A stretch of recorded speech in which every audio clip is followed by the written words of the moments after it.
against it or playing with it? Could you hear any of the chants, and did it have any impact on your game?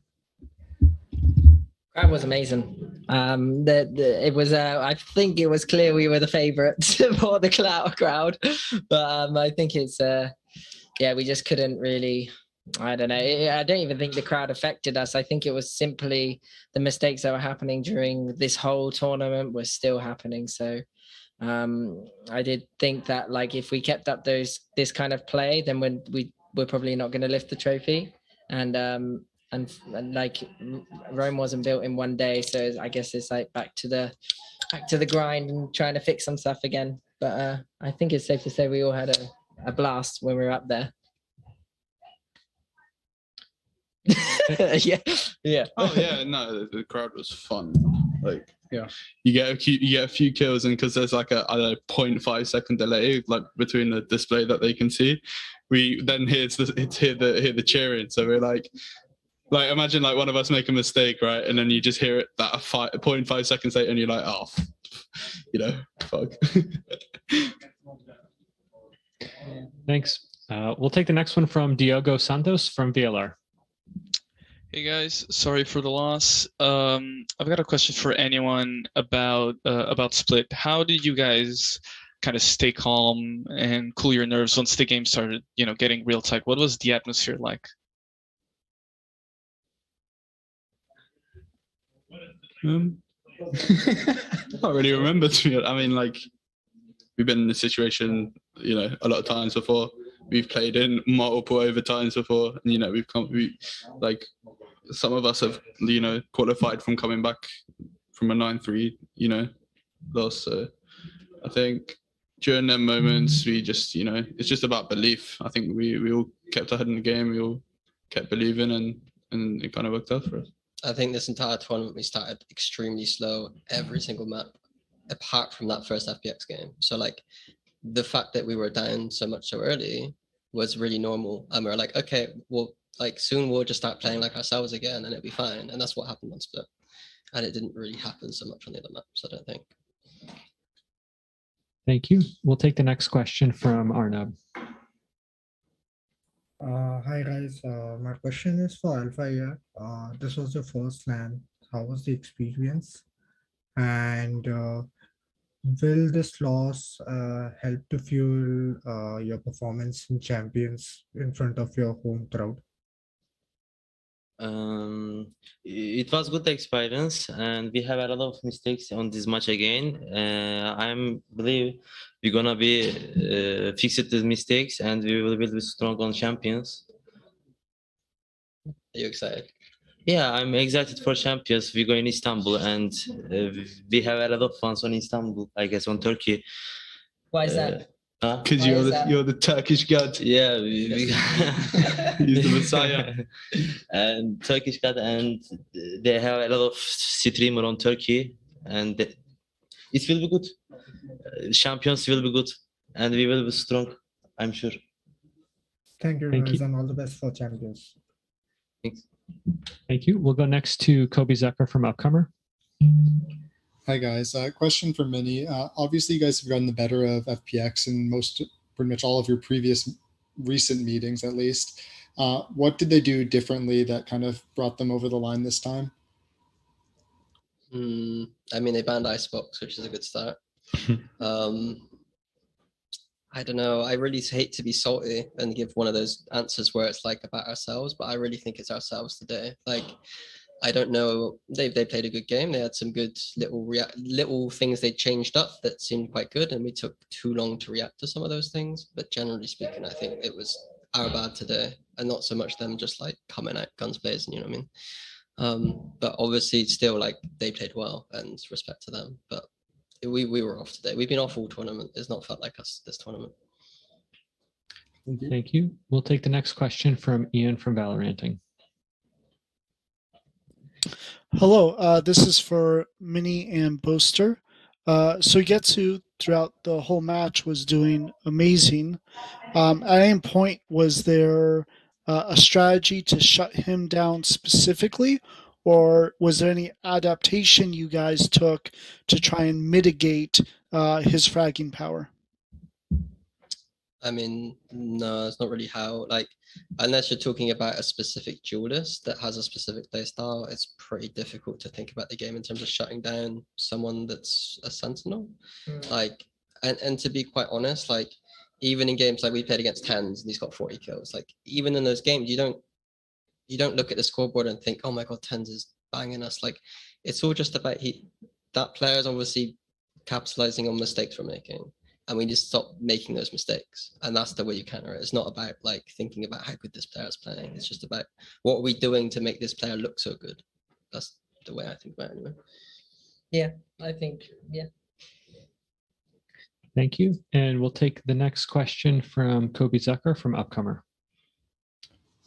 This one's for anyone who wants to field it. I'm just curious, Fnatic's a team that's been at almost every international LAN, so I'm wondering if you guys have noticed any kind of overall changes in the, I guess, global Valorant landscape as different regions progress and teams progress from then to now?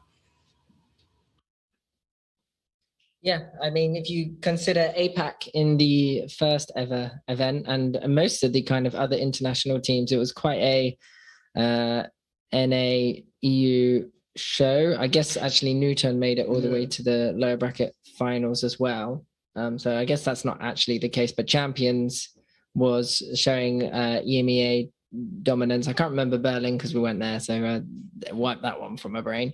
But you can definitely see the growth that teams like PaperX have had from their kind of playing in their own region to having their own style, and obviously really working in this kind of meta and environment. And they obviously have such skilled players, and here they are in the grand finals, beating the previous victors of the last event. So I think like all these other regions are really like stepping up, and every game is now no longer like this is definitely EU or an NA favorable game. It's now a Fluminense, we've got anti-strat these teams and all the teams and every map they have, because we don't know what one they're going to pick, and they have some multiple comps and stuff. So it's like, yeah, it's the game is getting a lot more tough, and you got to kind of step up to the challenge. Otherwise you're going to get lost behind.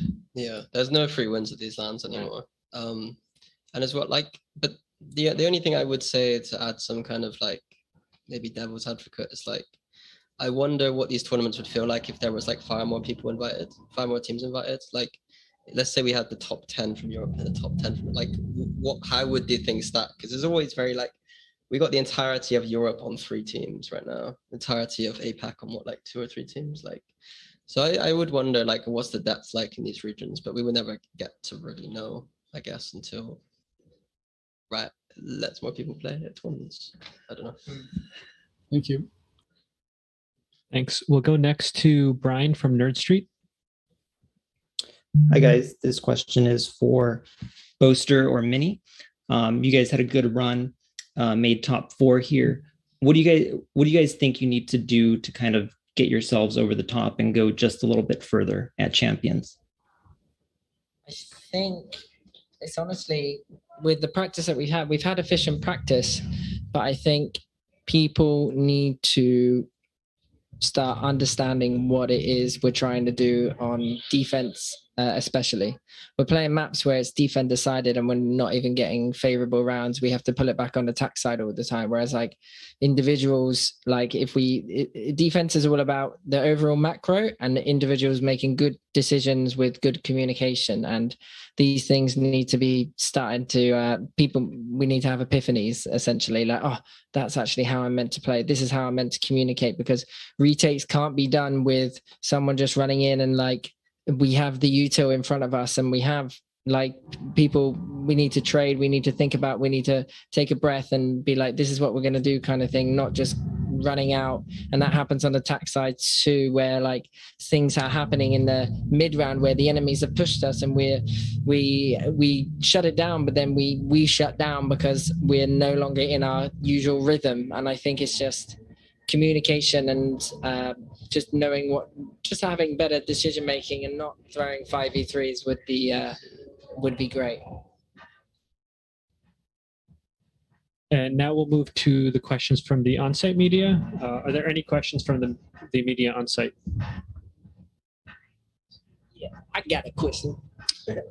Hello, Okay. Michael from Upcomer. I wanted to ask to all of you. Bind is the second best map of Fnatic next to Icebox, but today, unfortunately, you guys didn't get your win on it. What do you think went wrong on the Bind? If that's our second best map. Oh, damn. No. I can't remember specifically, but we started really slow on attack again. We should have won some of those early rounds on attack. We did some really stupid stuff. And defense, we just decided not to understand how to play defense. Like, it was like, we've got double initiator, and the whole point is that we're going to get info on both sides, and then we need to choose how we're going to kind of control what we want to take control of. And we just kind of let them do what they want. Thank you, and see you in Istanbul. Thank you. Thank you, Fnatic. This will conclude the final press conference for the event. We'll be right back with FPX. Thank you.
FPX, who are coming off of their victory against Fnatic. We'll begin with remote media questions. Please use the Zoom hand raise feature if you have a question. We'll then go to the on-site press. Let's begin with Declan from Deserto. Hi guys, congrats on the win. I was just wondering how it was like playing in front of the crowd. Could you guys hear any of the chants, and did it have any impact on your gameplay at all? Mostly you hear the crowd only after the round ends. Even with a 2 second delay, I think it was weird. The round ends, 2 second delay, people screaming. Obviously, they was cheering for Fnatic today. We expected it. That's it. All right, we'll go next to Mike Czar from Upcomer. Yeah. God bless. Thank you, bro. I think Mike dropped his question in the chat. I will read it now too. It's to Angel. 2 times in this tournament, you said how qualifying for champions and getting LAN experience were the 2 most important things in the tournament for your team. How did that lack of pressure lead to your first win against Fnatic? You want it or not, you're still feeling pressure, especially first time playing on stage, like most of us played it first time. And this first time, like crowd obviously was cheering for another team. So pressure was still on us, but our preparation was good. We didn't experiment with Euro picks. We just tried to play our best game and it worked. We'll take the next question from Elizabeth from The Score. Hi, everyone. So my question is for anyone who would like to answer it. You have a very quick turnaround in order to play Optic, but in terms of like prep and everything like that, is that nerve-wracking? Is that exciting? How do you guys feel about the amount of time that you have to before you play them? Obviously, it's a bit different, but we will do whatever we can do. You know, I will watch our matches. We will do as much prep as is possible and then play and try to be confident in our own play. You know, I don't think it feels different if we have a match tomorrow and it's a best of 5 and it's close. We're just doing our best and doing everything we can in every moment and have confidence in that. So no pressure. I mean, we're used to it as well. We played like 8 games in a row or something stupid. I mean, 4 days and then we had like half a day of break and then another so many games. So there's a lot of late nights. Scouting. Yeah. Thank you guys so much. Congratulations. Thank you. Let's go next to Ian from Valoranting. Hi, congratulations on the win. This is for Angel. Why didn't... Excuse me. Oh, no, sorry. No worries. Why didn't you play on Icebox? Artist just had an interview with Golden Boy where he said he begged you to ban it and not play on it. Is that true? Was it all Artist? Did he make the call? He's begging me to ban Icebox for the last month. So that was like usually players asking me to ban like most of the maps we play. So we just don't have enough bans for it. So we made the making like last words with Eric and making a decision after watching how they play, what we can do on this map, which potential comps we have. So it was half artist, half not. Yeah. Thanks. We'll next go to Diogo from VLR. Hey guys, congrats on the win. I've got a bit of a 2-part question for anyone that wants to answer. First, what was the biggest challenge that Fnatic gave you on Split? And then after losing it, how did you keep yourselves together for the rest of the series? we should have won, to be honest. We lost the 5. We should have won. We lost the 5v3 or 3v5. Sorry, we lost the 5v3 in 12-11. Which, yeah, my fault and Angel's fault. So I did 120. You did 0. You got to do 150 to kill him, bro. You got to do 150 to kill him. But I think, honestly, I think we win that round. We fast 2-0, but unfortunately, yeah, we didn't. And we went on to lose. Well, I think Fnatic kind of forced the game into something that's a bit uncomfortable, especially when playing in stage, like contacting around the map, like taking a lot of duels. Take a lot of timing, so nice, Eric. Now everyone knows what is uncomfortable for us. but leaks online. Yeah, no, but it's. I think it's only uncomfortable because it's like the first map on stage. Maybe there's some nerves, but once we figured it out and they tried to do it again, it was super easy for us to counter it. So yeah, it's true. Let's be honest, we just won because we're in shorts. True. Yeah. And they're in pants. All right, let's go to Brian from Nerd Street. Hi guys, congrats on the win. Your next matchup, and this question is for Angel, but anybody else can chime in. Your next matchup is going to be against Optic Gaming, who you've never faced. So I just wanted to know, what are your initial thoughts on that matchup? No, I have no idea. It's like all the games I watched Optic, I watched as a viewer. I didn't study them. I'm not a fan of their like playstyle, so we're not copying too much. Maybe Art is a fan of Yai, but that's it. El Diablo. Yeah. I watched like every single one of them. And we have, nearly we every have 5 round. Yai setups every map. Yeah, every map I have like, I'm doing Yai setup by the way. But to be honest, I think he creates it by his own and then tells me it's Yai setup just for me to kind of like prove it, you know? Yeah. Because maybe because I don't believe I can do this. What Art just tells me is Yai setups. So basically, no like preparation before. We'll do it like tomorrow morning, maybe tonight. Watch a few games, decide on a map with us. Nothing special. It's gonna be best of 5, bro. Best of 5, we still need to ban one map. It's obvious. Not against Optic. They play Brim instead of Sage. Oh, true. Bro, now they will watch this press conference. They're gonna pick Sage. Oops. Fast slows, please. Let's go to back to Ian for Valoranting. Artists, you've been competing for a long time. I was curious if you would have any words of advice to Alfier, who is a newcomer to competitive FPS. I mean, honestly, just keep doing what you're doing. The guy's literally incredible. I think he's like, 18, 17? He's super young.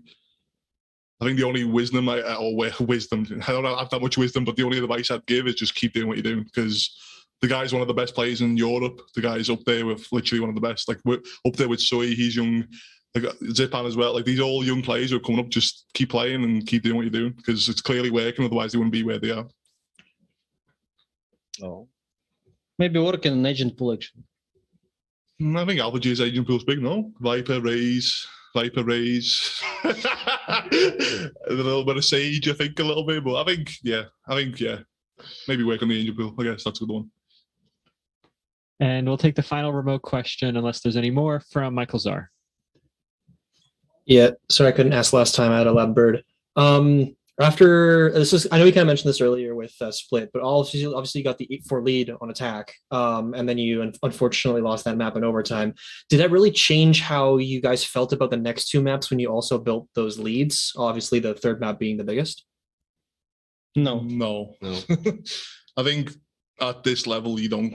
I think at this level you just play round by round. Like, you can't think, we're 12-4 up. I think you just have to play round by round, and yeah. You can't. I think if you think like that, you've already lost. I feel like. I also think like score shouldn't like pressure you, or make you relax. Round by round is a play. Thanks, and we'll move to the on-site media who are left very late in the evening here. Do you have any questions for FPX? Hi, Aykut from Upcomer.